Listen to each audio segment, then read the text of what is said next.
সুপ্রিয় শিক্ষার্থীবৃন্দ, আমি একটা সমস্যা এনেছি। দেখো, যে আমরা যদি এই প্রশ্নগুলো তোমরা চিন্তা করবে এবং চিন্তা করে নিজেরা সলভ করবে, বোঝার চেষ্টা করবে। যেমন সমস্যা, এখানে প্রায় দুইটা সমস্যা আছে। এখানে এ বি রেখার উপর এসি রেখাংশের লম্ব বিক্ষেপ কোনটা হবে?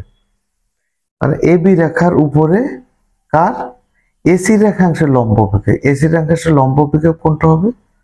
এডি হবে। কি হবে? এডি হবে। এই কথাটা তোমরা মনে রাখবা সব সময়। এই যে এসি রেখাংশের লম্ব বিক্ষেপ কি হবে? এটি হবে। আবার বিডি হবে কার? এই যে বিডি, একইভাবে বিডি হবে কার? তোমাদের কাছে প্রশ্ন থাকলো, এটা একটু উত্তর করবে তোমরা। বিডি কার হবে এটা একটু আমার জানাবে। বিডি কোন রেখাংশের লম্ব বিক্ষেপ হবে?